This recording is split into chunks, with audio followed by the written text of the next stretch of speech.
Seis meses antes del bombardeo del Palacio de la Moneda, el pueblo chileno enfrenta elecciones para renovar el Parlamento. Las fuerzas políticas se presentan divididas en dos bloques. Por un lado, la oposición formada por los partidos Demócrata Cristiano y Nacional. Por el otro, los partidos de izquierda agrupados en la Unidad Popular, que apoyan un parlamento para Salvador Allende.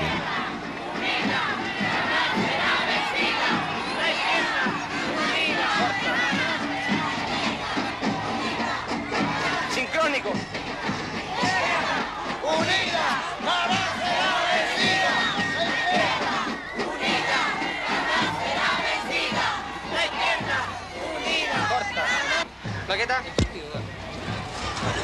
Señor, buenas tardes. ¿Qué opina usted de la selección del domingo? ¿Quién va a ganar? Bueno, yo soy político, así que no opino. Señora, buenas tardes. ¿Qué cree usted que va a ganar el domingo? Pues la oposición tiene que ganar. La oposición. ¿Por claro. qué porcentaje? No, me imagino que...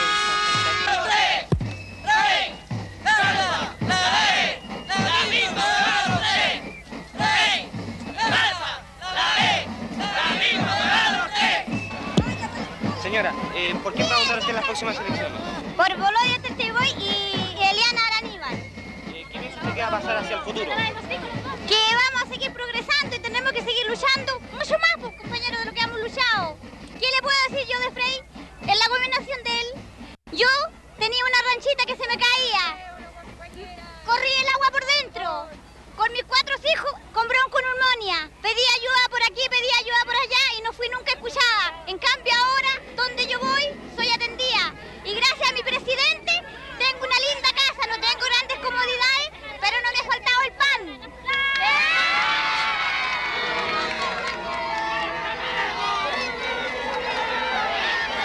Jubilado. Soy jubilado.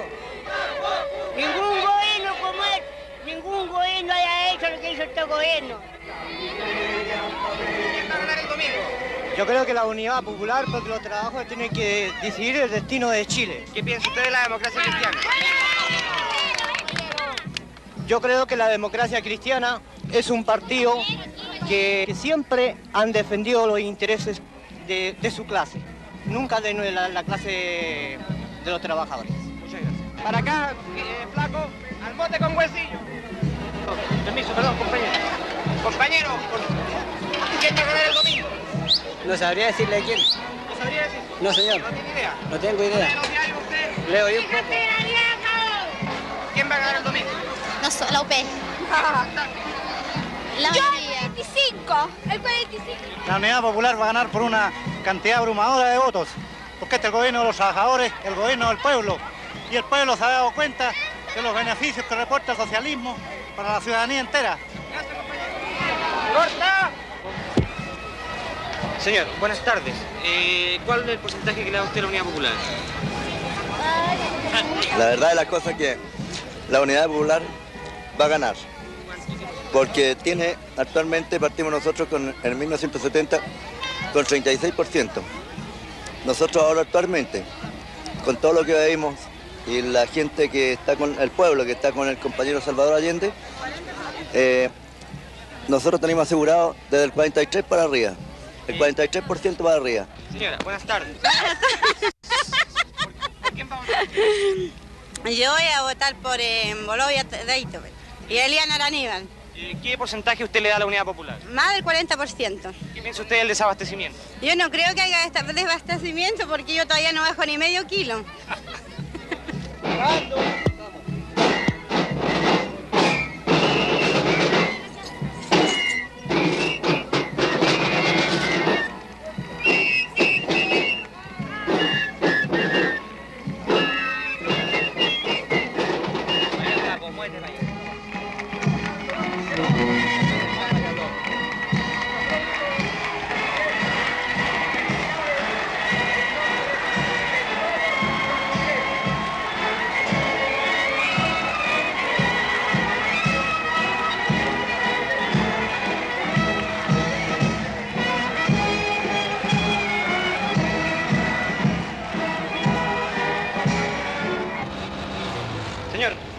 ¿Cuál es su posición frente a las elecciones? Que la Unidad Popular saca menos del 20%. ¿Qué piensa usted para adelante? Que de todas maneras vamos a seguir fregados, eso no me cabe la menor duda.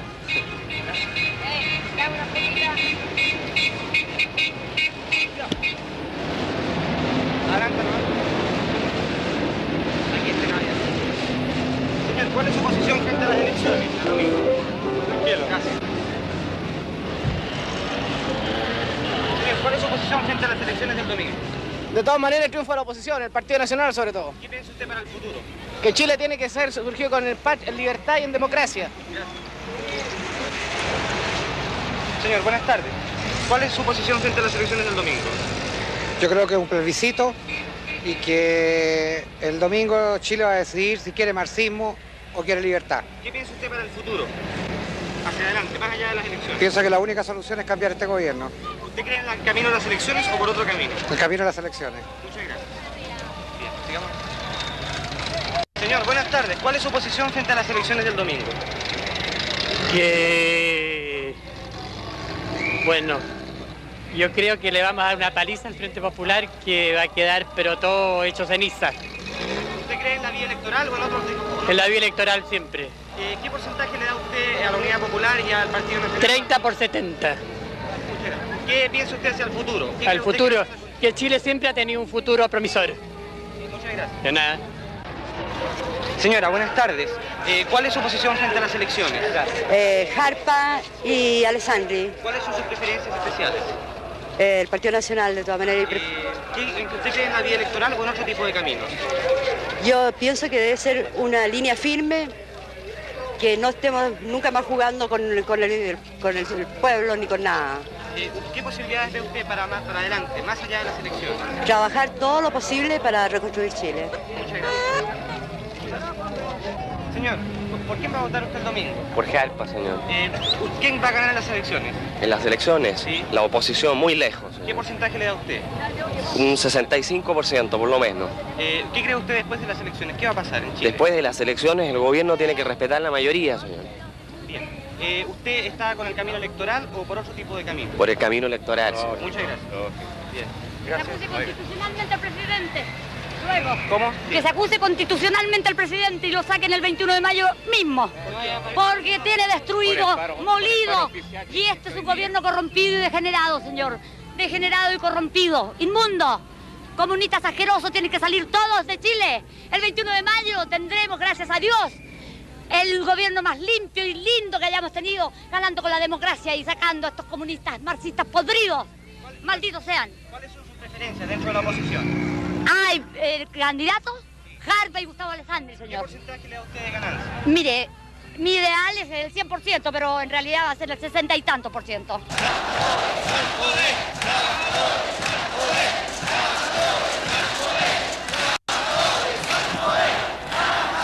Compañero, ¿qué opina usted de cuál es su posición frente a las elecciones del domingo? Para mí que gana la Unión Popular. Y los momios que salen a enterrar. Porque ganaremos con la Unión Popular. Aquí, en cualquier parte ganaremos. Y los momios que se mueran. Compañero, ¿cuál es su posición frente a las elecciones del domingo? Luchar combativamente para sacar una gran mayoría.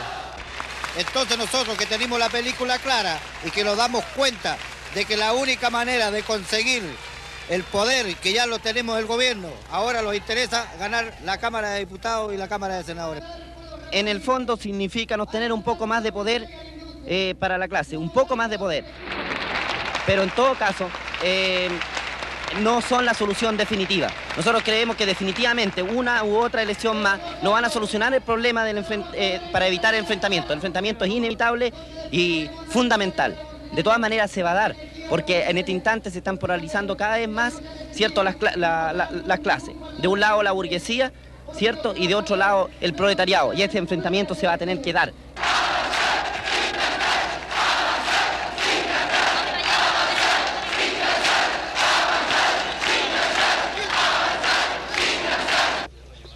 Como es habitual, las Fuerzas Armadas garantizan el orden durante las elecciones. La oposición vota confiada. Con los 2 tercios en el Parlamento, podrá destituir a Salvador Allende mediante una acusación constitucional. Para ello, necesita más del 60% de los votos. Para la izquierda, esta es la primera votación con todas las fuerzas oponentes, desde el triunfo del 70. Es también la oportunidad para medir su fuerza al cabo de 2 años y medio de boicot económico impulsado por Washington y la oposición interna. El domingo 4 de marzo, a las 8 de la mañana, la votación ha comenzado. Sí. Señora, buenas tardes. Buenas tardes. Somos de Canal 3 y estamos haciendo una entrevista en el edificio. Sí. Queríamos saber cuáles son sus preferencias y quién cree usted que va a ganar. Perdone que la moleste. No, ninguna molestia. A mí me gusta Balta, yo voté por él. ¿Votó por Balta? Sí. ¿Y qué porcentaje cree usted que va a ganar la CODE? ¿Si quiere pasar? Ya, porque hay poca luz, con permiso. Pase. Señor, buenas tardes. Somos de Canal 3 y estamos haciendo una entrevista. Queremos saber ¿por qué porcentaje va a ganar la CODE? Yo no tengo idea, no voto yo. ¿No votó usted? No. ¿No tiene ninguna preferencia? No, nada. Muchas gracias. ¿Usted votó por Balta? Nos cuenta. ¿A qué hora votó usted? ¿Votó por Harper? Por Harper. ¿A qué hora votó usted? A las 11 de la mañana. ¿En qué común? Ñuñoa, al Estadio Nacional. ¿Y qué le pareció a usted el acto de hoy día? ¿Qué impresión tiene? Regio, lo encuentro estupendo y pienso que la democracia va a triunfar. ¿Qué cree usted que va a pasar hacia el futuro, para adelante? Bueno, que se arreglar todo y vamos a reconstruir Chile. ¿Usted piensa que hay que destituir al presidente o seguir en el camino de... No, eso no lo puedo decir, pero encuentro que todo se tiene que arreglar porque si no podemos seguir. ¿Qué le pareció a usted la concentración que hubo aquí de Jarpa hace 2 días? Fantástica, yo estaba mirando acá. ¿Le llamó en especial la atención esa concentración? Claro, mucha gente, mucho entusiasmo y mucho orden. Bueno, y encuentro que estuvo estupendo y que vamos a ganar de todas maneras. Dígame, ¿usted qué opina de la alianza con la democracia cristiana? Bueno, la encuentro regia, muy bien. ¿Le parece muy bien? ¿Me siente cómoda con esa alianza? Sí, me siento muy cómoda porque encuentro que con eso todo se arregla, ¿me entiendes? Muchísimas gracias. Muchas gracias.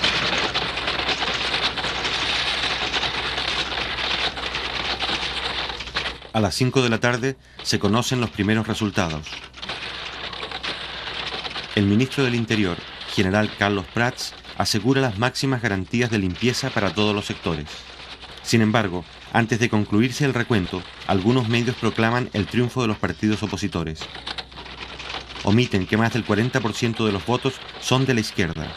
Y la oposición, que nunca dudó de su victoria, sale a la calle a festejar el supuesto fin de la unidad popular.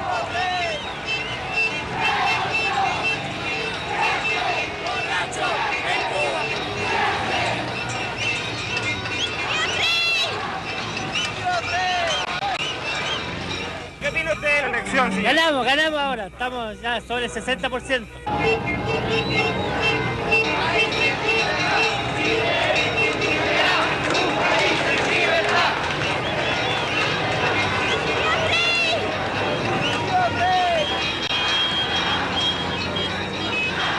Señora, ¿qué opina usted del acto eleccionario de hoy? Fenómeno, teníamos que ganar de todas maneras. Muchas gracias. Señor, ¿qué opina Qué usted del acto bonito, eleccionario? Frey, argentino, estoy feliz con que haya ganado Frey, pero muy bien. Una felicidad inmensa. Que sean varios Frey los que hay en Chile. Aquí. Corriendo, Fran.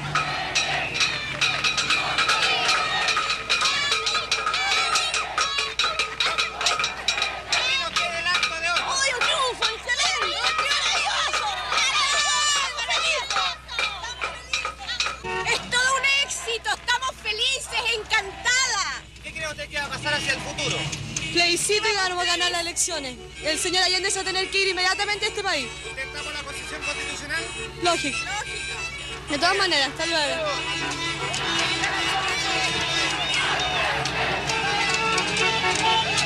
¿Qué opina usted de la elección de hoy? ¿Qué opina usted de la elección? Que ha sido un triunfo democrático de que Chile será siempre libre. ¿Qué va a pasar para el futuro? Ni Dios quiera que pase nada. Lo único que pedimos es que siempre Chile sea libre. ¿Usted apoya la acusación constitucional en contra Sí, señor, de sí. ¿No cree usted que eso puede ocasionar una guerra civil? No, de ninguna manera. En la mayoría tenemos la mayoría. ¡Vamos a ver! usted de la elección de hoy? Por fin le sacamos la cresta a estos carajos. Señor, ¿qué le pareció la elección de hoy? Muy bien, muy magnífica. ¿Qué no traéis? ¡A la porquería!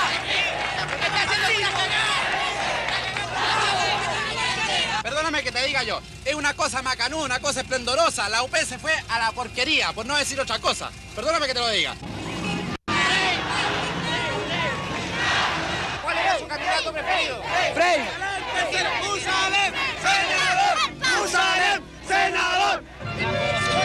Yo soy Alfonso Carrasco Cerda, presidente de los jubilados del Banco de Chile. Considero que hemos defendido la democracia y la libertad de Chile. Muchas gracias. ¿Le gustaría agregar algo más? Sí. Saludo a toda la gente que ha contribuido a liberar a nuestro país.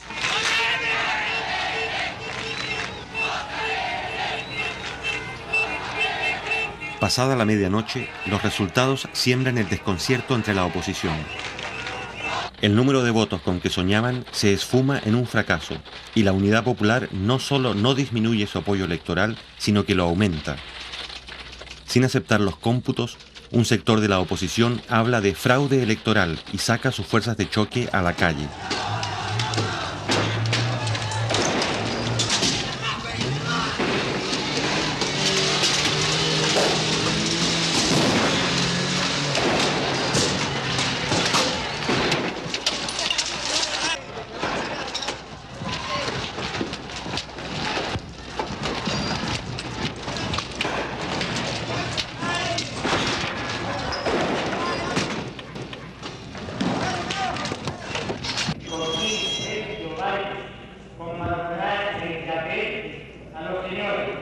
Días más tarde, el Tribunal Calificador de Elecciones, controlado por la oposición, confirma los resultados oficiales. Los partidos oponentes quedan lejos de los 2/3 que necesitaban para destituir a Salvador Allende. La Unidad Popular sube al 43,4% y aumenta así su número de parlamentarios, obteniendo un apoyo sin precedentes al cabo de 2 años y medio de mandato. Para la oposición, el juramento de los diputados marca el fin de la etapa electoral.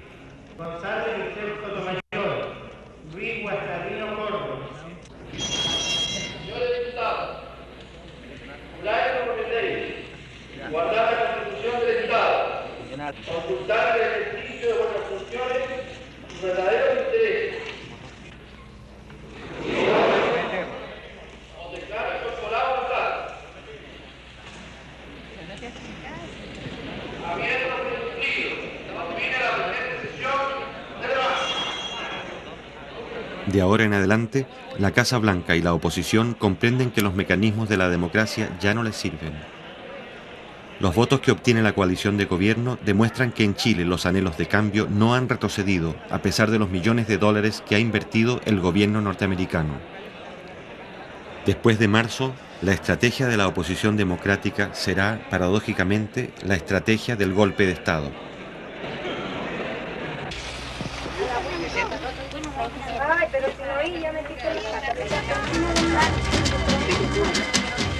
Gracias a una denuncia de un vecino, acá en la unidad vecinal número 8 de la séptima comuna, aquí en Copiapó 319, se descubrió que se encontraban acaparados 20 toneladas de azúcar, 400 cajas de confort, 500 cajas de detergentes, 100 cajas de Nescafé, 100 cajas de leche condensada, 50 cajas de salmón, arroz en grandes cantidades.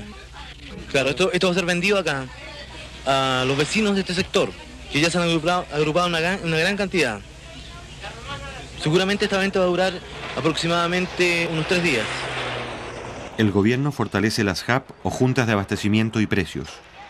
En teoría, las JAP son organismos vecinales para fiscalizar la distribución de alimentos y denunciar a los especuladores. Cuando las JAP descubren un acaparamiento, el gobierno interviene en el negocio y pone a la venta los productos. En el almacén de Nirquén de la señora Rufina Moreno Díaz, comienzo. Se ha encontrado la siguiente mercadería: 310 paquetes de té, 2 cajones de 350, alimento para niños 53 cajas, todo comida por ratones.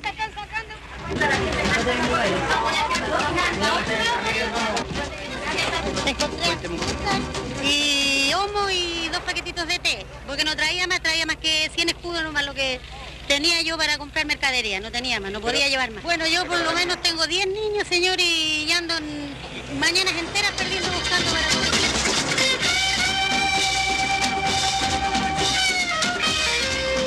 Hay que derrotar al mercado negro, hay que sacarle la cresta a estos gallos, aquí hay que llegar y cerrarles un negocio, meterlo en la cárcel. Eso realmente debe hacer para que entonces toda esta gente agarre miedo y no pueda seguir especulando.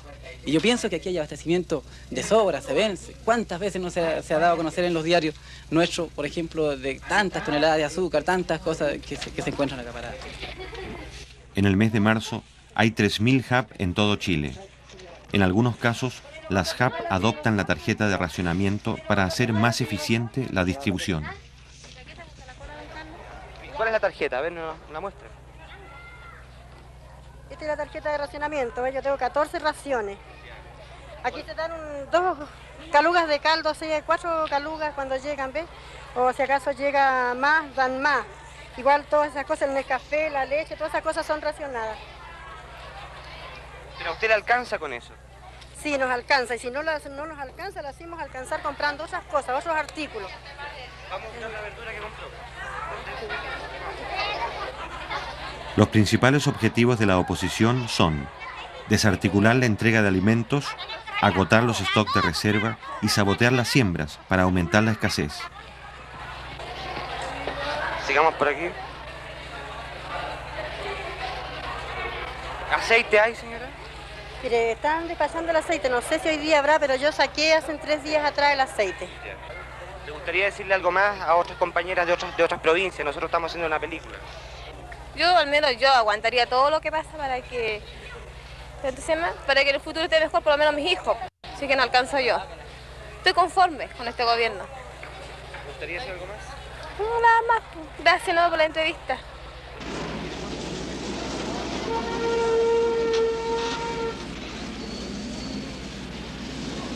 Para la oposición, el ejemplo de las HAP se torna peligroso. El Congreso inicia una acusación contra el ministro Orlando Millas, administrador de las HAP. La oposición empieza a utilizar la mayoría simple del Congreso para desautorizar al gobierno. Aquí se acumulan los documentos que registran las acusaciones.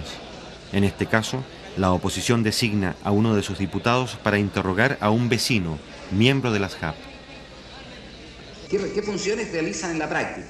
¿Cómo se materializa ese organismo HAP que usted dice? Ese organismo HAP, yo me parece que dije que es una organización de gente, de pobladores, trabajadores, dueñas de casa, que se juntan, que a través de una reunión ellos quedan facultados para poder controlar en cierto modo, más que ver si acaso existe o no existe el suficiente abastecimiento en un villorrio. Eso es lo que quiero que me explique, le tengo que decir esto para que ustedes se orienten lo que yo quiero. Claro. ¿Me entiende? No es por...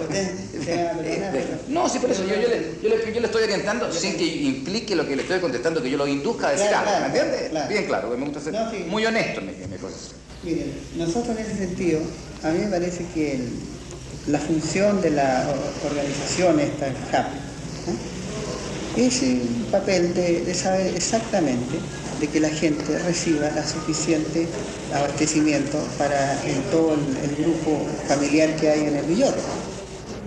A pesar de que la oposición no consigue probar nada, el trámite va a seguir su curso.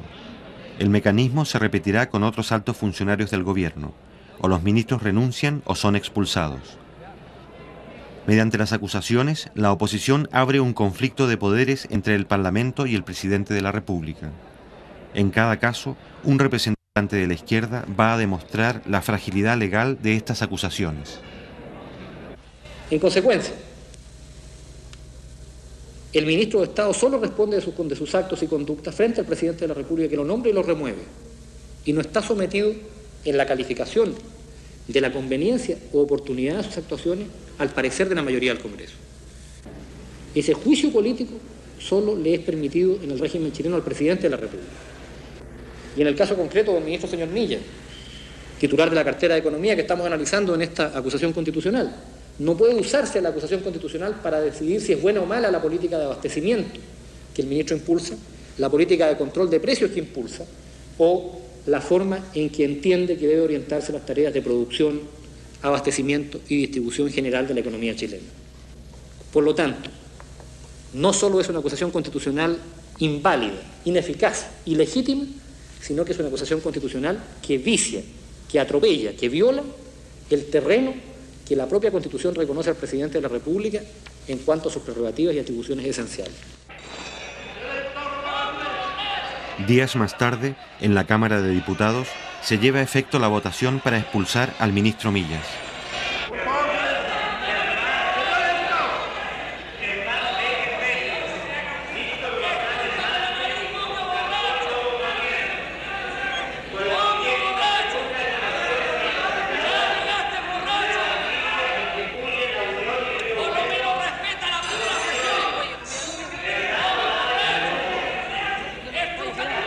En un periodo de 3 meses, la oposición destituye 2 intendentes y 7 ministros de Allende, es decir, un alto funcionario de la Unidad Popular cada 10 días. Y por cierto, que ellos rechazan que nosotros usemos las leyes que ellos tuvieron en sus manos y que las emplearon contra el pueblo. Y cuando nosotros lo hacemos para defender el gobierno legítimo y el avance de los trabajadores, nace entonces la actitud de resistencia de estos sectores que tienen todas las garantías, repito, de la realidad que vive nuestro país. Y este es un gobierno que no es socialista, es un gobierno popular, democrático, nacional, revolucionario, que debe cumplir un programa para abrir lo más amplio y rápidamente el camino al socialismo y a la transformación de nuestra sociedad.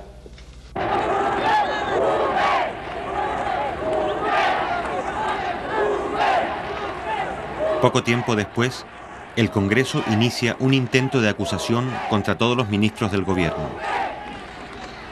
Esto significa la destitución de 15 ministros de una sola vez. Sin embargo, la presión popular hace retroceder a un sector de la oposición y la maniobra fracasa.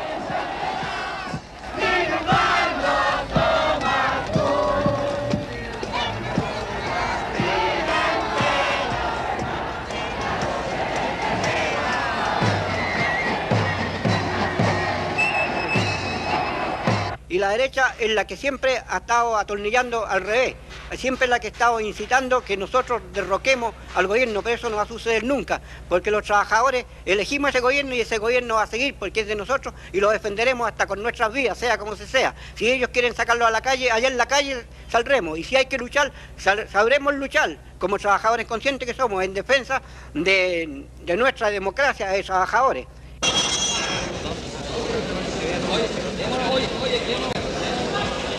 El 17 de abril, el gobierno resuelve expropiar legalmente otras 49 industrias que boicotean la producción.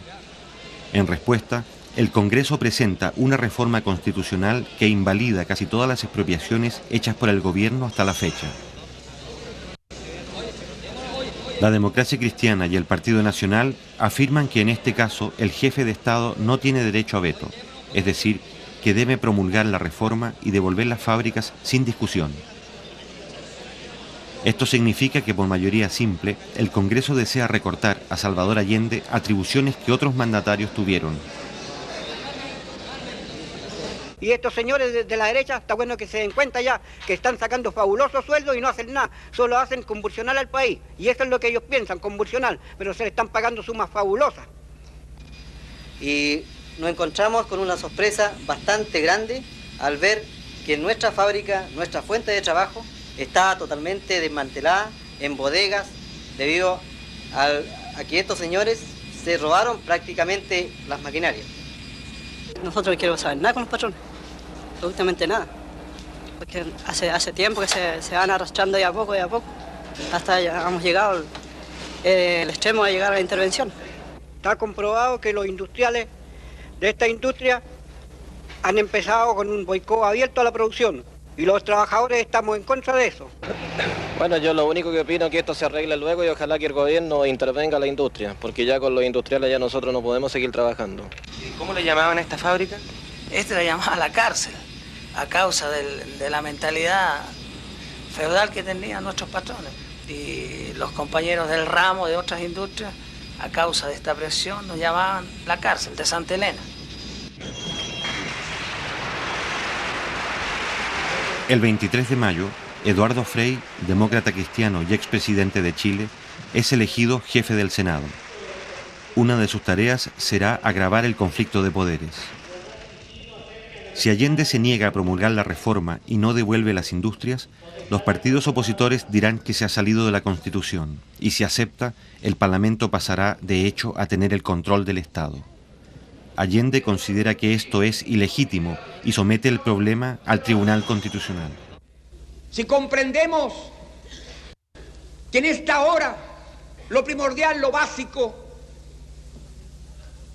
es afianzar el gobierno en lo político y conquistar los instrumentos, haciendo que haya permeabilidad institucional para que entiendan los opositores que no pueden negarle a un gobierno lo esencial para poder vivir en defensa de Chile frente a una realidad económica que no emana de los errores cometidos por nosotros, sin negar lo que hayamos cometido, sino son los factores internacionales y nacionales que pesan, sobre todo cuando un gobierno como el nuestro se enfrenta con el imperialismo y con la oligarquía terrateniente, bancaria y feudal.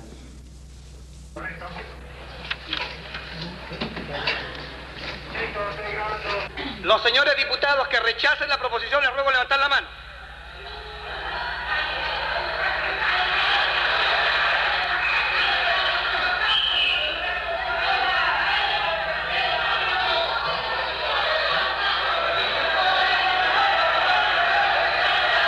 De ahora en adelante, el Parlamento buscará el bloqueo definitivo del gobierno. En los meses de abril, mayo y junio, el Congreso declara el boicot contra toda iniciativa de la Unidad Popular. Resultado de la votación. Por la afirmativa, 52 votos. Por la negativa, 81. Queda rechazada la proposición formulada por el Ejecutivo. La ley para castigar los delitos económicos es rechazada. La ley para crear el Ministerio de la Familia es rechazada. La ley de reajustes y salarios para los trabajadores es aplazada y luego aprobada sin financiamiento. La ley para regular la participación de los obreros en las fábricas es rechazada.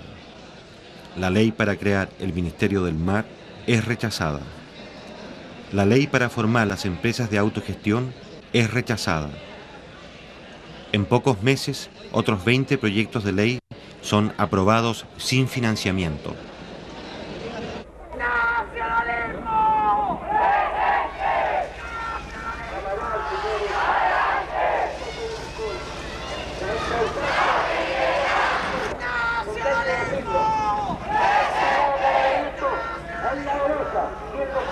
Estamos frente a una escuadra de choque del grupo Patria y Libertad.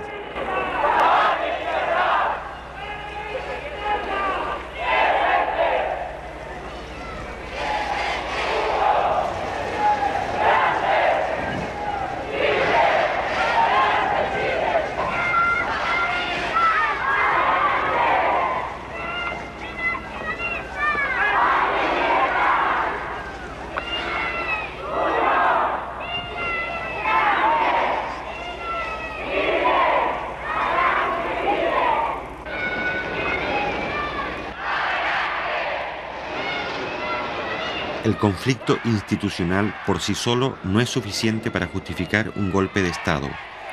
También es necesario provocar la violencia y el caos social. Este es el objetivo principal de esta organización.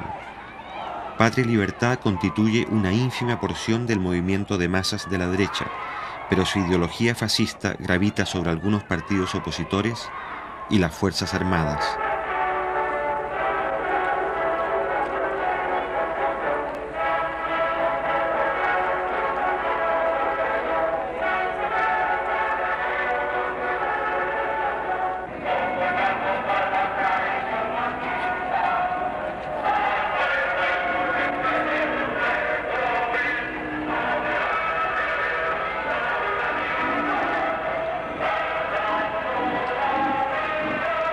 Entre sus dirigentes e ideólogos hay antiguos empleados del Servicio Informativo de los Estados Unidos en Chile. Sus principales ingresos provienen de la Sociedad Nacional de Agricultura y la Sociedad de Fomento Fabril. Pero la gran ayuda proviene del Departamento de Estado norteamericano. En 1974, algunos exfuncionarios de ese departamento revelan que en este periodo la CIA mantuvo en Chile 40 agentes de primera clase, muchos de ellos instructores de Patria y Libertad.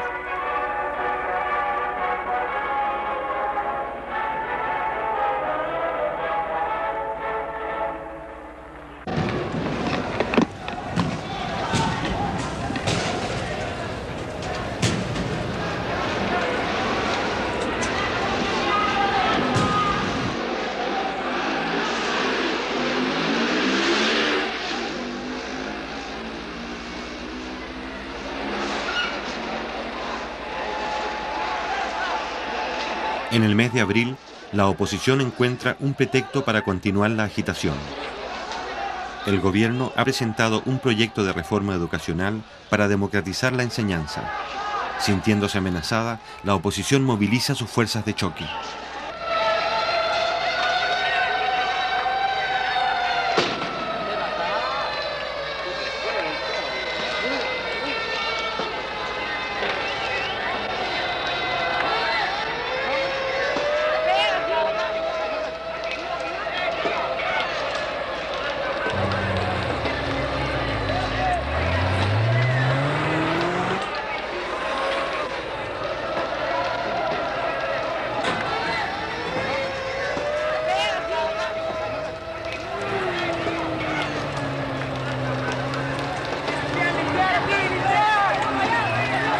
Por primera vez en Chile, una cantidad apreciable de estudiantes se deja arrastrar por los sectores más privilegiados.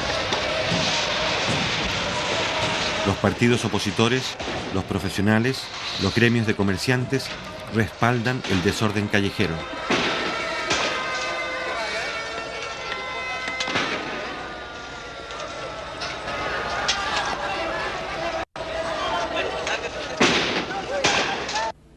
Está bueno de estar a la defensiva, está bueno que seamos títeres de la reacción, porque las cuestiones de aquí en adelante, compañeros, tenemos que hacerlas realidad.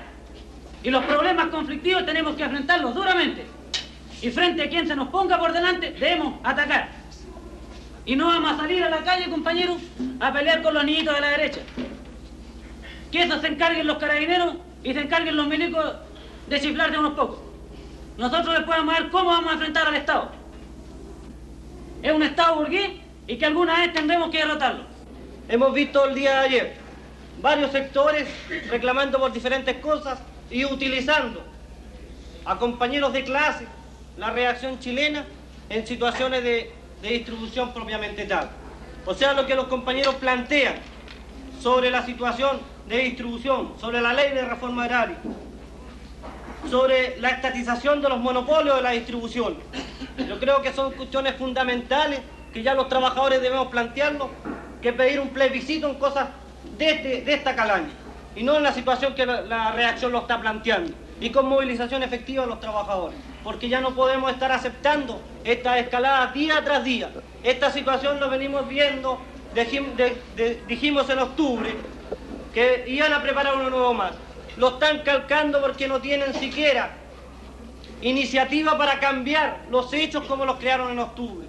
Y ahora los trabajadores debemos salir a pararle el carro definitivamente a esta gente y exigir un plebiscito al gobierno en cuestiones fundamentales.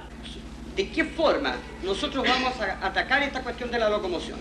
Porque cada vez que se necesita atacar al gobierno, lanzan a la locomoción tal vez a un paro, ¿cierto? Porque están manejando a los choferes. Porque la mayoría de los choferes son desclasados, no reconocen gremio.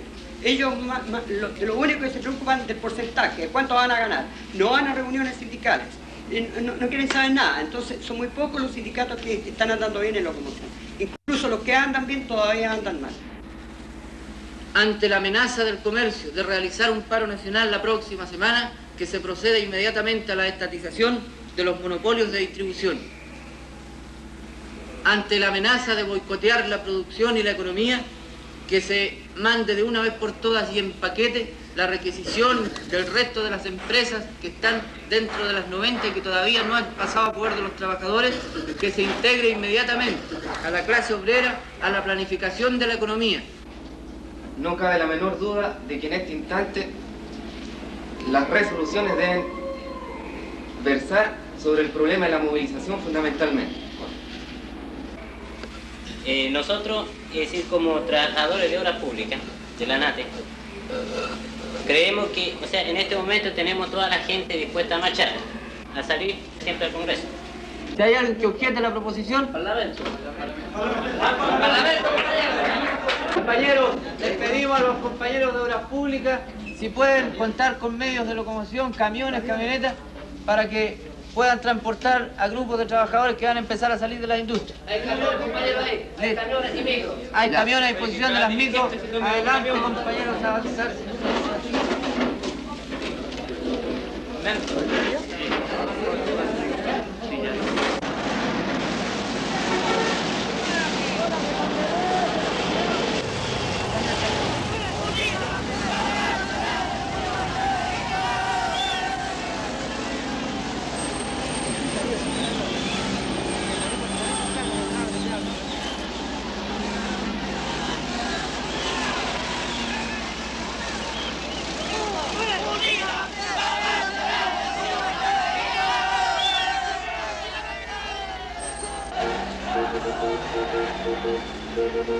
El 27 de abril, la Central Única de Trabajadores convoca un acto de masas en apoyo del gobierno.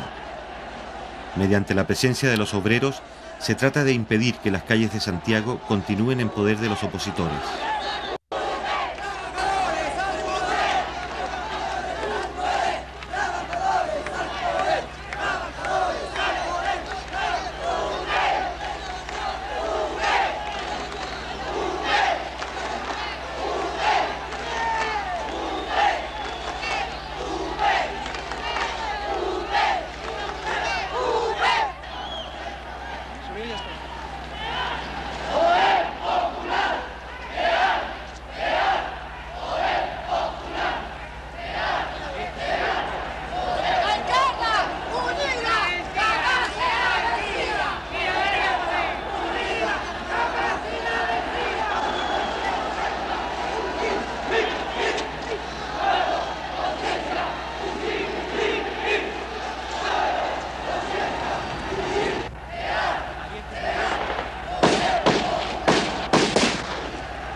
Cuando una columna de manifestantes pasa frente a la sede del Partido Demócrata Cristiano, es atacada. Desde las ventanas salen disparos que matan a un obrero y hieren de gravedad a otros 6.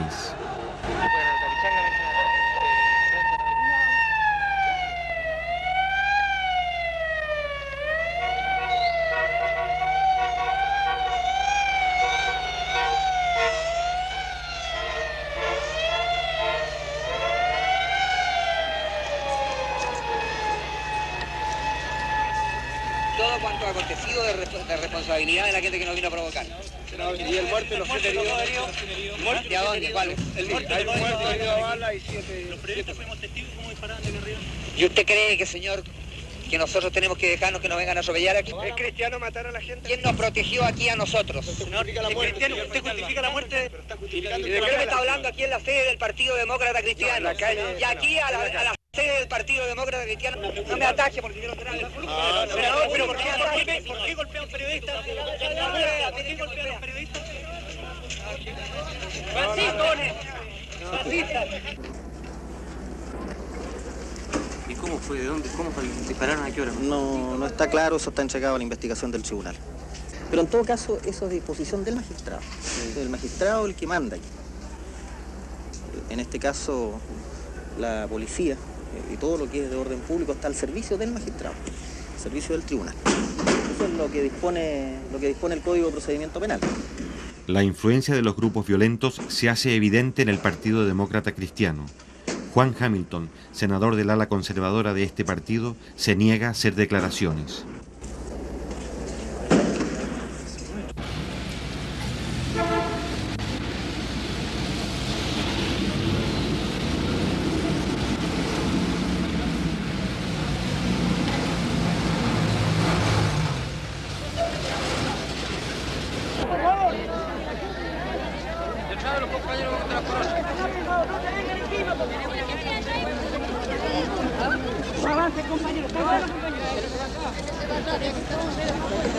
Momento de silencio, por favor, compañero. Tranquilicen los ánimos.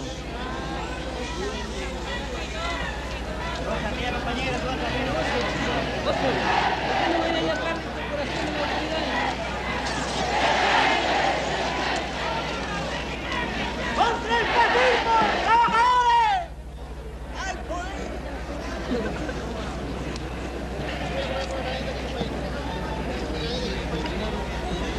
Córrete más atrásito, por favor. Más atrásito, por favor. Está bueno, si estamos bien. Estamos bien.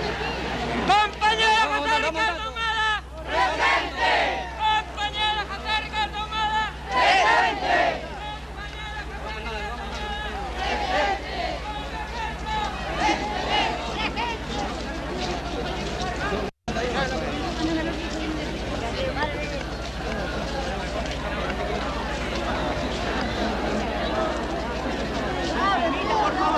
¡No empujen, compañero, por favor! ¡No empujen! ¡Calma, compañero! ¡Calma, compañero!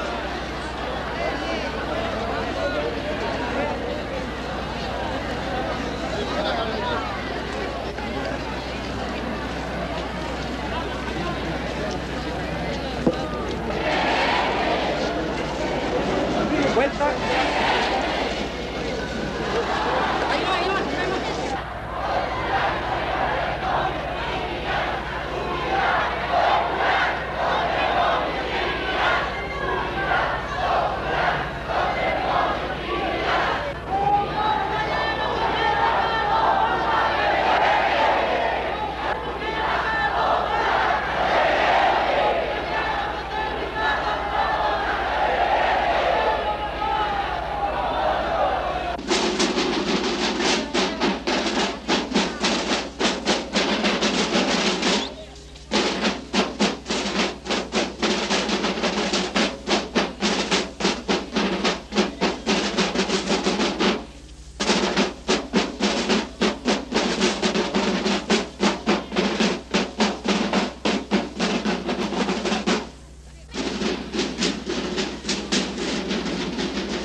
$300.000 personas acuden el 30 de abril a despedir al compañero caído. Considerando que todavía no están dadas las condiciones, la oposición da por terminada esta fase de agitación callejera.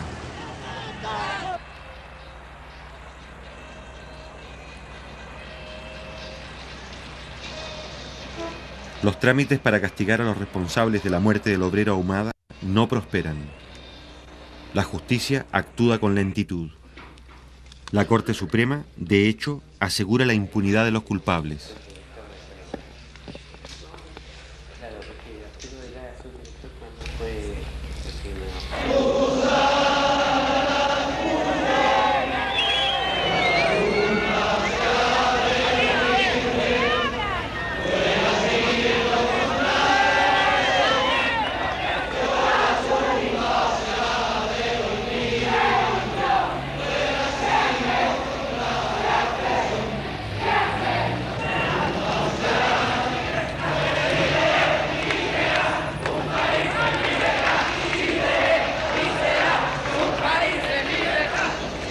Nuevamente el gremio llega a esta cita convocado por los dirigentes nacionales a conocer los antecedentes y cifras que representan nuestras tarifas. En primer lugar, hará uso de la palabra el presidente de la Confederación Nacional de Taxibuses y Microbuses de Chile, Ernesto Cisterna Solís.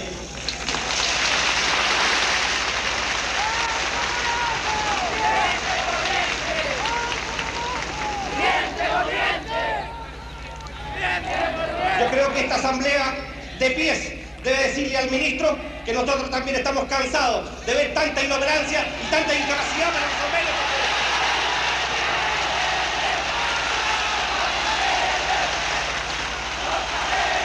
Durante los 3 años de la Unidad Popular, el Instituto Americano para el Desarrollo del Sindicalismo Libre, financiado indirectamente por la CIA, orienta su trabajo hacia los gremios chilenos. En el mes de abril, 108 dirigentes, principalmente del transporte, reciben formación en los Estados Unidos. No hay que confundir la conciencia con la paciencia, que no queremos política ni con las tarifas ni con el gremio, pero que necesitamos subsistir. Nosotros tenemos que defender nuestros intereses y para eso pelear como un solo hombre, pero con nuestra directiva nacional y salir a la calle de tal manera que nos vean, que se sienta la fuerza de un gremio del rodado con valentía, con fervor, pero por sobre todas las cosas como chileno y con dignidad, colega. Porque ya no podemos más seguir parchando, ni soltando, ni reventar. Ya las máquinas envejecieron y envejecen también las espaldas curvadas de tanto empresario que a través de tanta generación, sino que se trata de llenar las ollas, de poder subsistir, de poder resistir, de poder salvar esta actividad, porque con ella estamos salvando el trabajo de millones de personas que tienen fe y confianza que este hombre de trabajo, este transportista maltratado, este sí que está construyendo a Chile, este sí que es un revolucionario, este sí que es una parte positiva.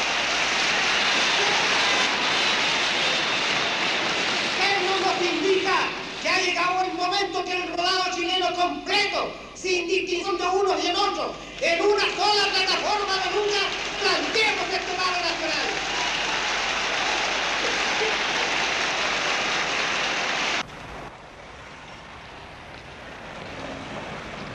En el mes de mayo, una tercera parte del transporte colectivo está inmovilizada por falta de repuestos de origen norteamericano. En 1973, las importaciones de Estados Unidos bajan al 15% del total.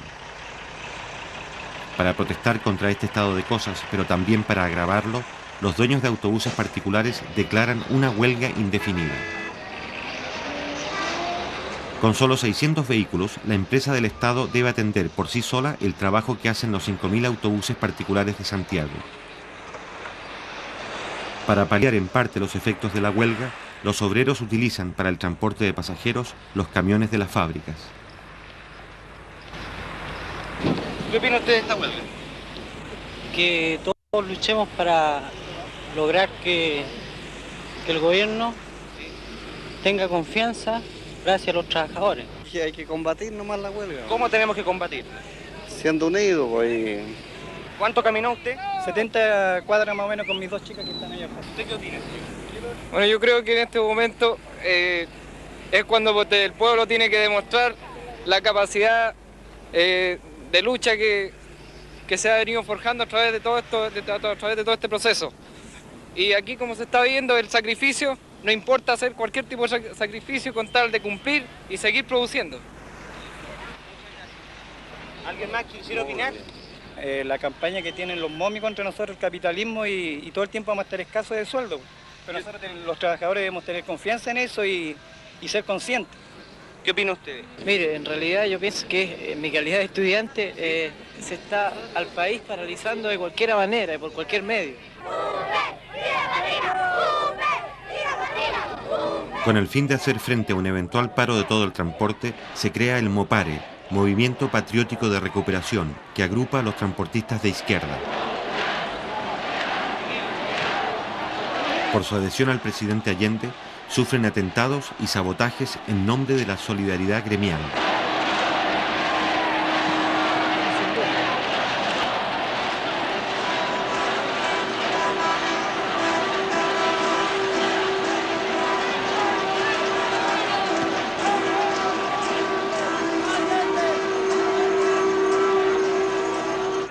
A la lealtad del pueblo responderé con la lealtad de un militante socialista y como presidente de Chile cumpliré implacablemente el programa de la Unidad Popular.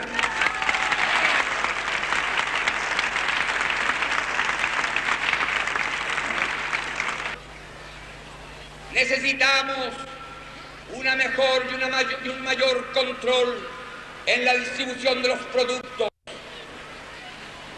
Óiganlo bien, para aquellos que creen que yo a veces vacilo, hay que fortalecer el poder popular, los centros de madre, la junta de vecinos, la junta de abastecimientos y precios, los comandos comunales, hay que fortalecerlos, hay que fortalecer los cordones industriales, pero no como fuerzas paralelas al gobierno, sino como fuerzas populares, junto a la fuerza del gobierno de ustedes, el gobierno popular.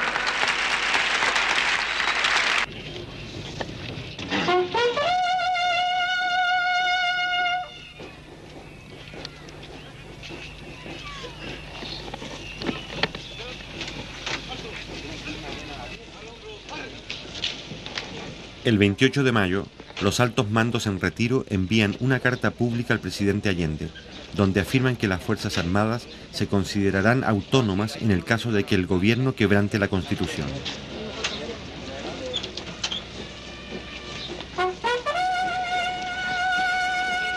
Un poco antes, los altos mandos se habían pronunciado en contra del proyecto de reforma de la enseñanza.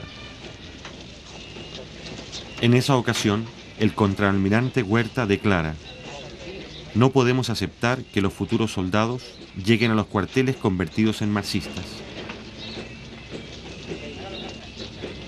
Desde 1950, más de 4.000 oficiales han cursado adiestramiento en los Estados Unidos y en la zona del Canal de Panamá.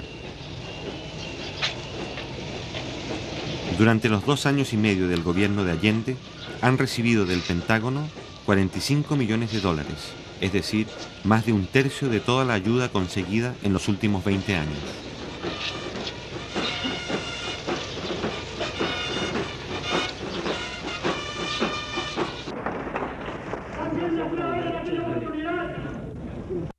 De que si bien es cierto, todos los chilenos tienen derecho a comer, no es menos cierto.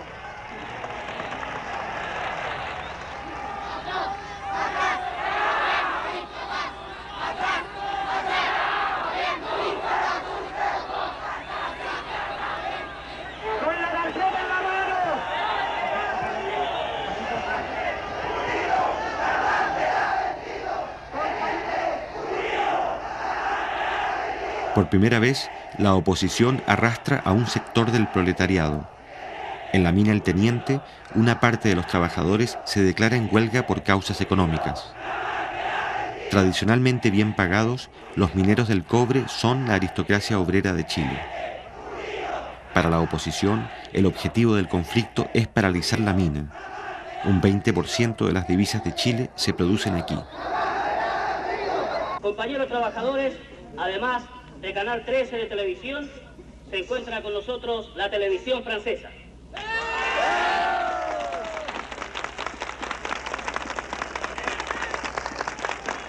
Compañeros, levantad la tarjeta de giro. Demostremos que aquí están todos los trabajadores.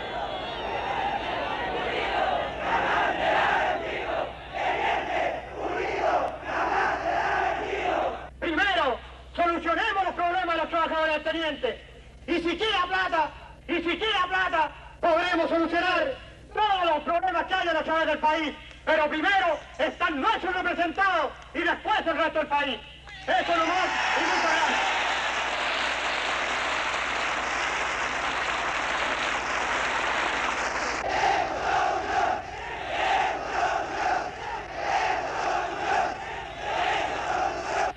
Por eso hemos pedido y solicitado el permiso a los dirigentes sindicales para hacer uso de esta tribuna. Como trabajadores de la Unidad Popular, discrepamos con los métodos que se están usando.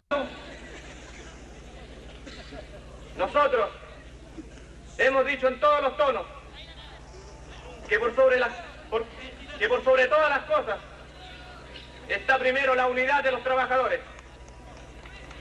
La defendemos aquí y dentro de la alianza de los partidos de la Unidad Popular.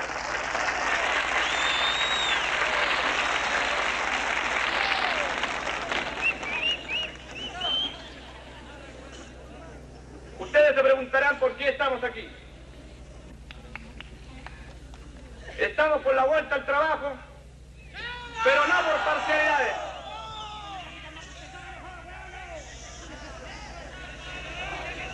Compañeros, estamos por la vuelta al trabajo.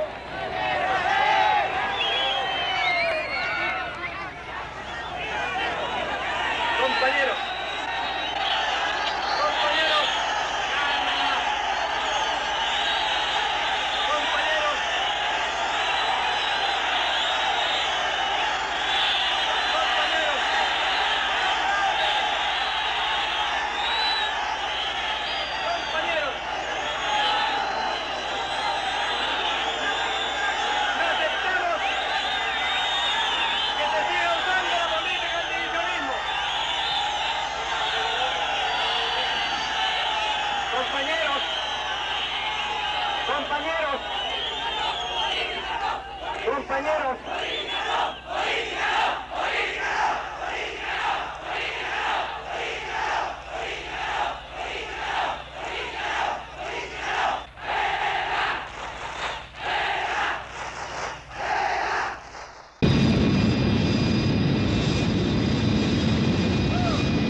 Ese mismo día y a la misma hora, más de la mitad de los 8.000 mineros continúan sus puestos de trabajo.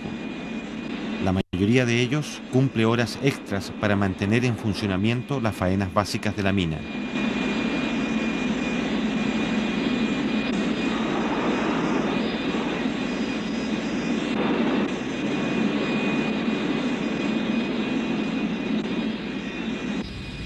Caletones es un centro de trabajo que tiene casi los 2.000 trabajadores entre empleados y obreros.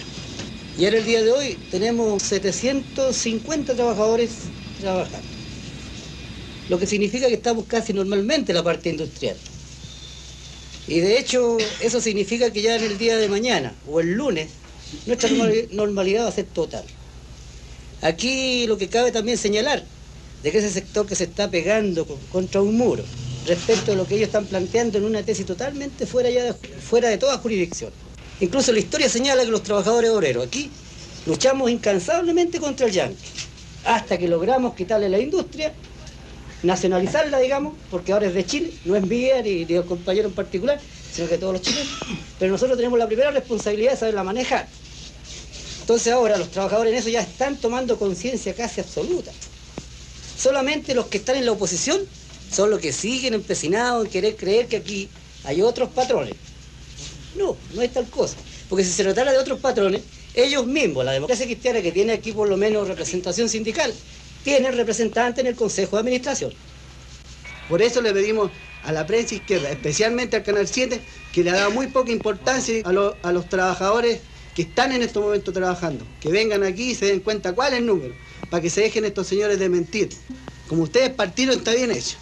Por una razón muy sencilla, porque ustedes están llegando al centro de trabajo, que es bastante importante, ¿no es cierto? Pero esta prensa, el Canal 13, el Mercurio y todos estos diarios, se han basado solamente en Rancagua y creen que Rancagua es la sociedad minera del teniente, y eso es malo. Eso es lo que necesitamos nosotros los trabajadores, los que estamos trabajando actualmente, y lo que queremos es que esta situación se arregle, no en beneficio personal de los trabajadores, sino que en beneficio de todos los chilenos. Tome cualquier trabajador que haya aquí y consúltenlo, cualquiera que sea la opinión de ellos. ¿Y qué piensan ustedes? ¿Creen que está dividiendo, que ustedes son los que están dividiendo los trabajadores del teniente? No, pues de alguna manera vamos a dividirlo. ¿Cómo? El enemigo que está dividiendo. El enemigo está dividiendo. ¿Por qué dice usted? Porque ellos están pidiendo el enfrentamiento entre los trabajadores, porque el otro día mismo el presidente de la zonal públicamente dijo que si había que correr sangre, se tenía que correr sangre. Ellos están pidiendo el enfrentamiento de nosotros. Entonces nosotros en ningún momento hemos querido dividir la parte obrera. Porque la realidad de las cosas, bueno, yo tengo ya mis 43 años y he pasado por bastante tiempo en los fierros, digamos 27 años. Entonces, lógicamente que yo he venido viendo los gobiernos anteriores, han tenido bastante, digamos, mano dura para nosotros los trabajadores, la clase trabajadora. Entonces, como decía el compañero Palma, yo creo que este gobierno ha sido muy blando. Es que es blando porque es el gobierno de los trabajadores. Pero si tuviéramos un gobierno de otra tendencia, ¿no es cierto? En estos momentos varios compañeros, varios de nosotros estaríamos muertos, ¿no es cierto? Y aquí en la compañía no quedaríamos muchos compañeros de izquierda, sino que quedarían puro de derecha. Aunque hemos recibido amenazas, nos tomaron el camino, no pudimos bajar el otro día, pero igualmente asistimos al trabajo. Y bajamos a pie. Y bajamos a pie, lo fuimos por Coligüe o por cualquier lado, pero el asunto es que seguimos trabajando. Y muchos hacían 2 turnos también. Bueno, y hubo compañeros que hicieron hasta 3 turnos y se quedaron aquí porque un trabajo que no se puede abandonar. Habíamos dado la partida en la vuelta al trabajo y no se pueden abandonar los convertidores, no se pueden abandonar los espesadores, y ese es un trabajo de mucha responsabilidad. Porque hay muchos compañeros nuestros que no saben todavía por qué están parados. No saben la realidad de las cosas. Andan peleando con la fuerza pública porque un señor, ¿no es cierto?, se las da de gallo, ¿no es cierto?, y les grita y les canta y les baila y lo andan siguiendo como a Jesucristo. Yo creo que eso hay que hacerle conciencia a los compañeros trabajadores. Y esa es la labor de que tienen ahora nuestros compañeros dirigentes. Esa es la verdadera razón de todas las cosas. ¿Y cómo se puede preparar rápidamente, compañero? Bueno, así como estamos ahora, porque ahora como empezamos a actuar en este paro, yo considero que estoy actuando bien. Yo soy responsable de lo que hago, soy independiente, igual como el señor Solís aquí, no tengo partido político, pero mi único interés es trabajar por el progreso de Chile y no por mi bolsillo nada más. Yo estoy consciente que si yo tengo un buen sueldo, también deseo que la gente que se paga con la plata del cobre tenga un buen sueldo también.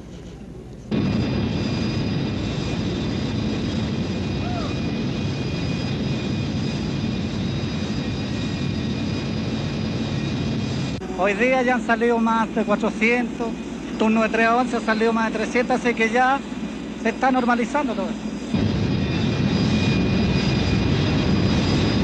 La asistencia de obreros al trabajo sube al 61% el día 7 de mayo. Los trenes de la mina funcionan día y noche.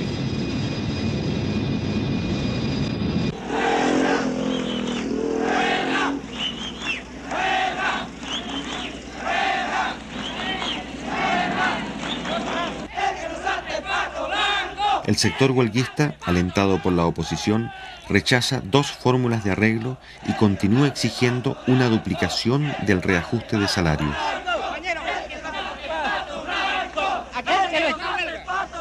Nosotros reclamamos un 41% que se nos debe la empresa a nosotros. ¿Cuántos días llevan de huelga ya? 21 días llevamos hoy. ¿Qué cree usted que va a pasar? No sé, pues tendrán que haber una solución hoy día o mañana, yo creo. ¿Este es un movimiento gremial o un movimiento político? No, ninguna casa en ningún momento ha sido político porque no ha habido ninguna política o un ministro o un diputado, un senador metido en esto porque los trabajadores somos los que estamos defendiendo los derechos nuestros. Y yo creo que tenemos que ganarla porque nuestro presidente lo sacamos para que defendiera los derechos de los trabajadores, no para que viniera a criticarlos que nosotros estamos pidiendo algo que no es justo. ¿Usted está con el presidente? Estoy con el presidente. Pero esta huelga perjudica al gobierno. Desde luego que le perjudica, pero yo creo que en todos estos días, todos estos 21 días que llevamos en huelga, debería haber sido por lo menos ya solucionada.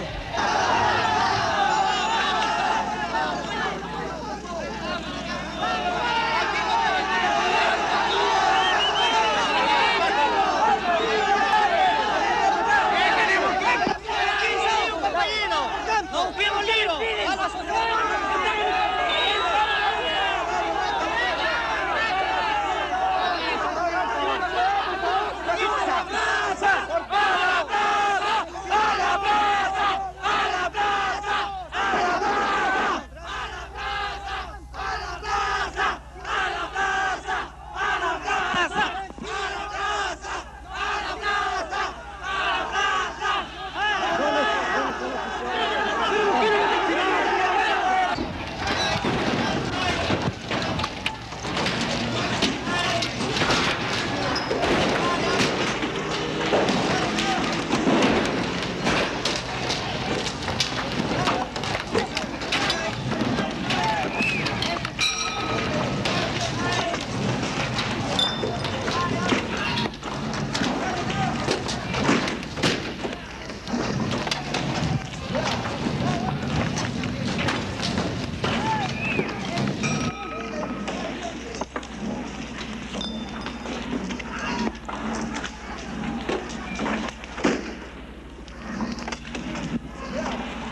Para los dirigentes de la huelga es importante que haya víctimas y acusar al gobierno de represión. Por eso, la fuerza policial recibe órdenes de actuar con cautela. Como a pesar de las piedras los carabineros retroceden, se produce un desconcierto. Mientras unos buscan continuar la pelea, otros piensan que es mejor apoderarse de las oficinas de la empresa minera. Que nos van a informar, hablé con el intendente y con el oficial. Vámonos a la empresa. Pero no, mira cómo lo está la gente. Vamos para que tengamos documento. Yo fui a la intendencia a hablar con los trabajadores porque no queremos que mueran. ¿Quiénes representan a los trabajadores? ¿Ustedes o los dirigentes? Nosotros. Ahí están los dirigentes. ¿Por qué no pusieron aquí? ¿Por qué no quedaron?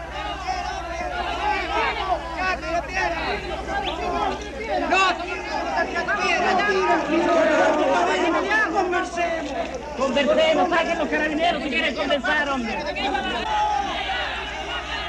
Y que por favor...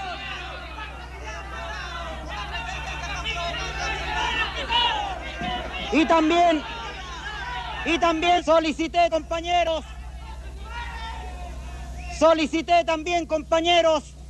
que así, con la misma responsabilidad de los trabajadores del teniente, le estábamos pidiendo a los señores carabineros que guardaran también la misma compostura. Les pedí que por favor guardaran la misma, compañeros, compostura. De tal forma que yo quiero esta mañana, compañero, decir aquí que en la reunión que sostuviéramos con el presidente de la República el día 19...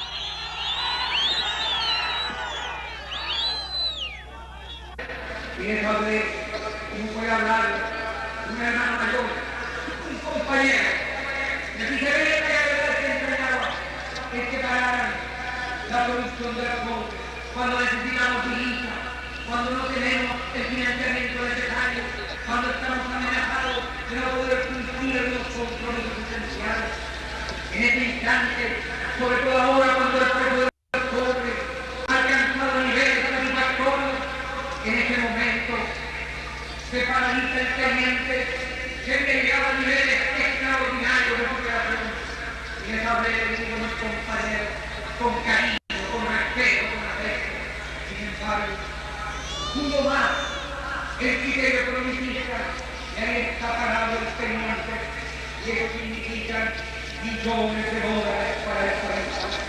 Pudo haber esperado de la solución que seguramente costaba menos que un día de producción, pero al pensar el presidente nuestro, un reajuste por reajuste, con gran ventaja.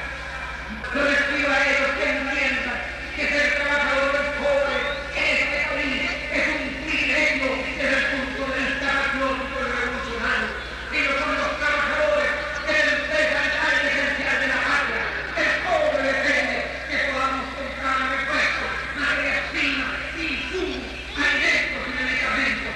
Yo les pido aquí, como compañeros revolucionarios, que revisen su actitud, que nosotros proponemos soluciones que signifiquen más ingresos sobre la base de producir más cobre y una mayor productividad. Yo golpeo su conciencia revolucionaria y les digo que tengo fe en el trabajador chileno, que no puede olvidar la agresión imperialista y la conspiración interna. El trabajador del cobre, como el campesino de la patria, tienen que unirse para defender el futuro de Chile, amenazados de fuera y soterrados de dentro, camaradas.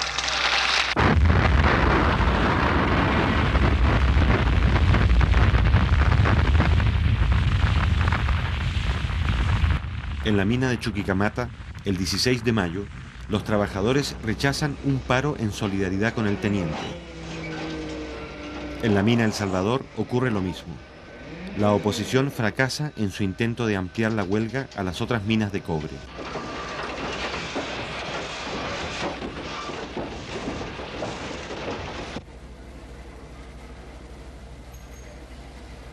El 6 de junio, el sector huelguista envía una comisión a Santiago.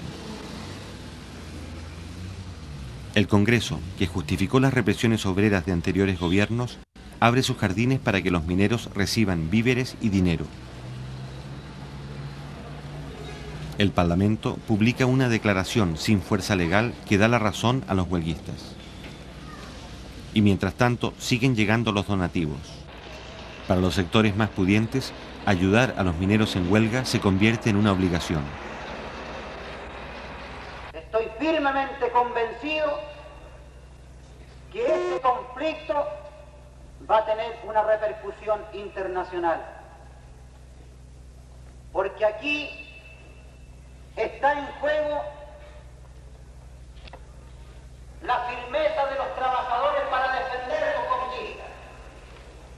Y por otro lado está la posición del Supremo Gobierno, que hasta estos instantes ha hecho oídos sordos para solucionar este problema.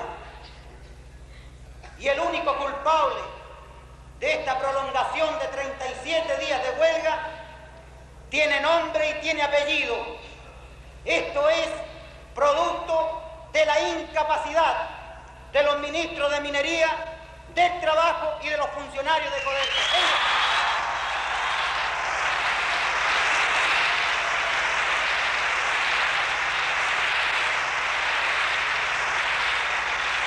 Por primera vez, un dirigente obrero es recibido en la Universidad Católica. Cuando en la mina ya trabaja el 75% de los obreros y el 10% de los empleados, el dirigente Guillermo Medina viene a recibir el apoyo de los hijos de la clase alta.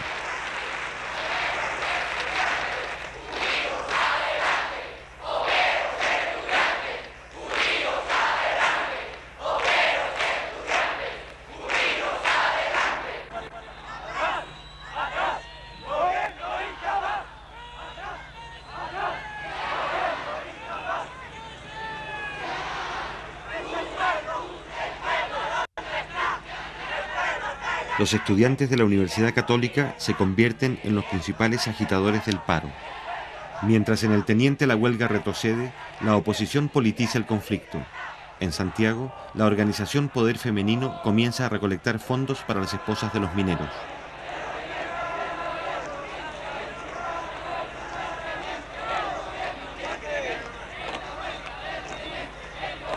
Un amplio sector de la clase media empieza a sumarse, consciente o inconscientemente, a las filas del fascismo.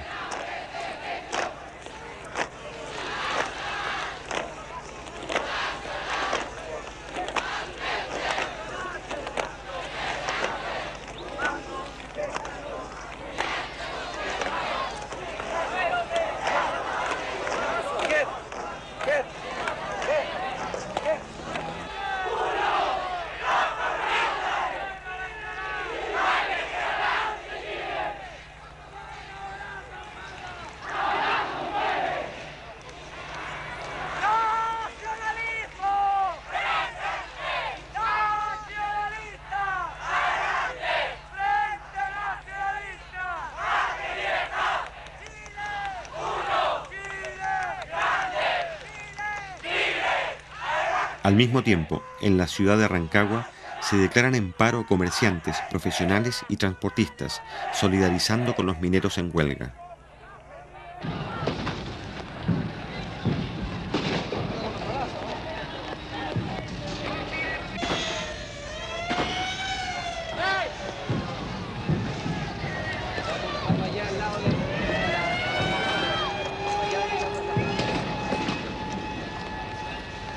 El 10 de junio, la oposición ocupa por la fuerza la radioemisora de la ciudad. Como Rancagua resulta estrecha para inflar políticamente el conflicto, ya en retroceso, resuelven trasladarse a la capital. En la mañana del 15 de junio, 3.000 huelguistas llegan hasta la sede del Partido Demócrata Cristiano. Son aproximadamente el 25% del personal de la mina.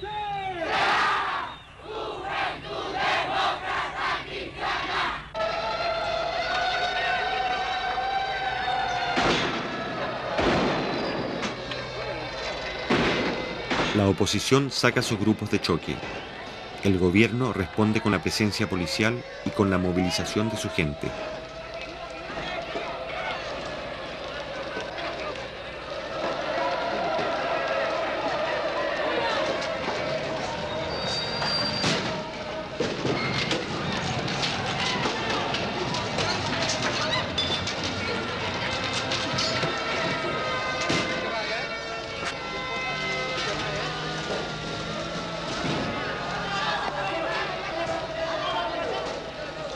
Brigadas de obreros colaboran con la fuerza pública para imponer el orden.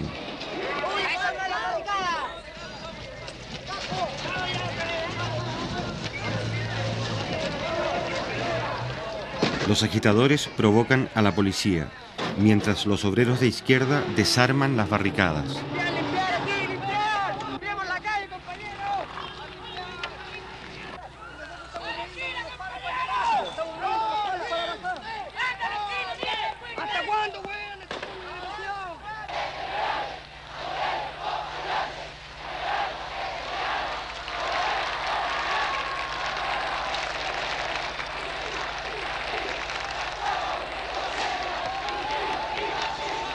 Al mediodía, los simpatizantes de la Unidad Popular se congregan frente al Palacio de la Moneda. La batalla callejera se prolongará hasta la noche.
Porque estoy aquí donde mis compañeros de clase defendiendo el gobierno de los trabajadores. Y estaré aquí hasta la muerte si es necesario. Real será el poder popular. ¡La vencida! ¡La izquierda! ¡Unida! ¡La vencida! Compañero, yo estoy aquí a las 7 de la mañana, compañero, por una convicción primero. Soy padre de 12 hijos. Sé claramente que esta lucha de este gobierno no es para mí. Son pocos los días que me quedan de lucha y de sacrificio. Es para mis hijos. Aquí lo que defendemos nosotros es el poder constitucional. Estamos contra el fascismo. Estamos con el gobierno popular. Y porque creemos que es una lucha justa la que se está dando en este momento, venimos a defender la posición de todos los trabajadores a través de estos movimientos. No queremos que por un grupo de privilegiados, como son los mineros del teniente, este gobierno vaya a tener problemas. Todo lo contrario, nosotros vamos a defender la posición de este gobierno hasta las últimas consecuencias. Compañera, ¿por qué está usted aquí? Bueno, porque soy chilena y tengo que defender el gobierno de Allende porque es mi gobierno, el gobierno del pueblo. ¿Quiere decir algo? Lo que al fascismo ya no se le puede aguantar más, nada más. Hay que pararlo de una vez por todas y ya está bueno de la cera ya. Eso es lo que el pueblo pide. Usted donde vaya pide lo mismo, compañero. Que basta, esos zánganos se están ganando la plata de balde ahí en el Congreso, compañero. Sí, eso es la opinión de todos los trabajadores, de toda la gente en las poblaciones, compañero. Y mano dura contra los especuladores. Que saquen el delito económico para que de una vez por todas podamos combatir y encarcelar a los sinvergüenzas y acaparadores, compañero. ¿Te gustaría decir algo más a los otros trabajadores que hay aquí? Está bien con lo que he dicho, compañero. ¡Unidad Popular! ¡Venceremos! ¡Unidad Popular! ¡Venceremos!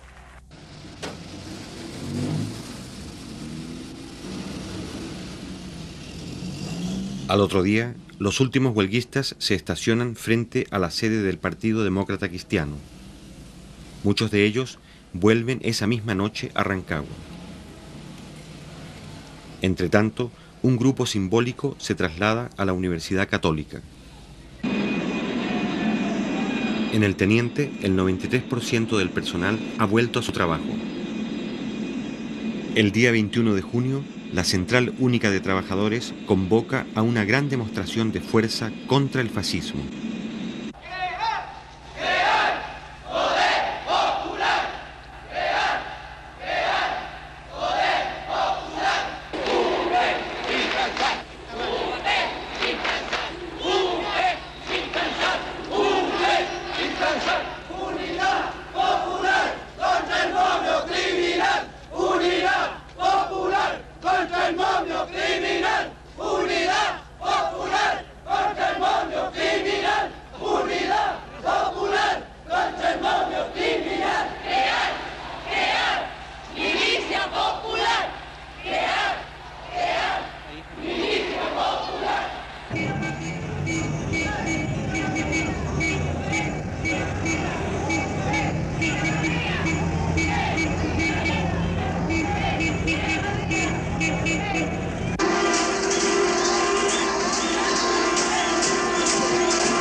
emisoras que integran la voz de la patria, el primer trabajador de la nación, el presidente de la República, compañero Salvador Allende Gómez.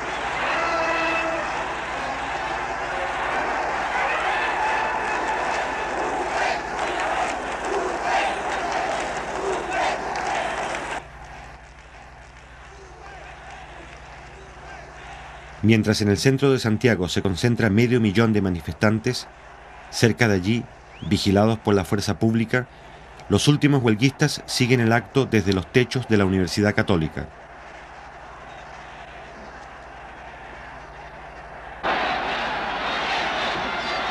Sostengo que nunca en nuestra historia hubo un acto de la magnitud y del contenido de este. Ha habido que innovar en todos los métodos para poder tener siquiera y aproximadamente una dimensión de la extraordinaria, combativa y enorme multitud que llena las calles Moneda, Agustina, Amunátegui, Ahumada, Morandé, Huérfano, Teatino, gran parte de Alameda, y todavía no ha podido llegar la columna que partía de Tajamar, al igual que la de Vicuña Maquena. Jamás en la historia de Chile el pueblo estuvo más combativo y presente. Aquí se siente la historia. Aquí estamos afianzando nuestro derecho a construir un porvenir de justicia y libertad, de abrirnos paso hacia el socialismo.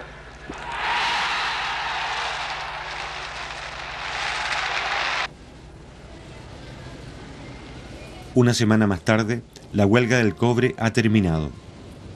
El 28 de junio, los 500 mineros que ocupaban la Universidad Católica se retiran en pequeños grupos. En total, el conflicto ha durado 76 días y ha costado millones de dólares al Estado. Concluida esta huelga, se puede decir que los adversarios de Allende lo han ensayado casi todo para derrocar su gobierno. Solo les falta un recurso.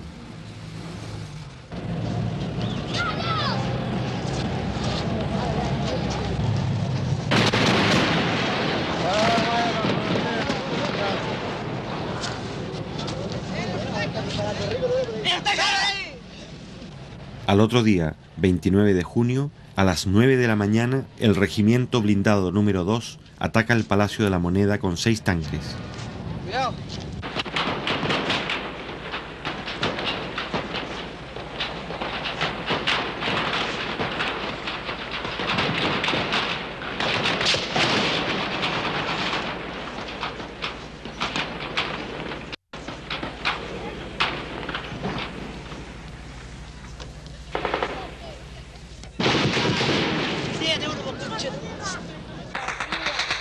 El Parlamento, el Poder Judicial y los partidos opositores guardan silencio. El resto de las Fuerzas Armadas no secundan la acción.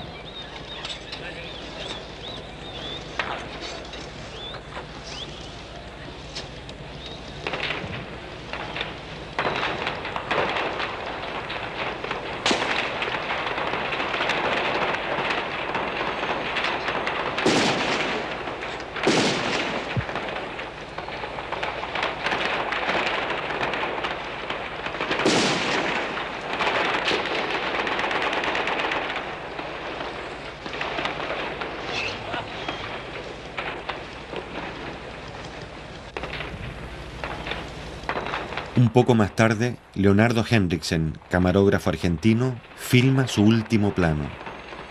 No solo registra su propia muerte, también registra, 2 meses antes del golpe final, la verdadera cara de un sector del ejército chileno.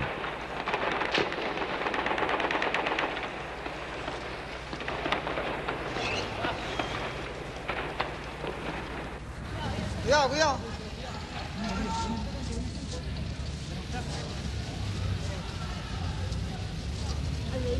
Cuidado, cuidado, que sale de aquí.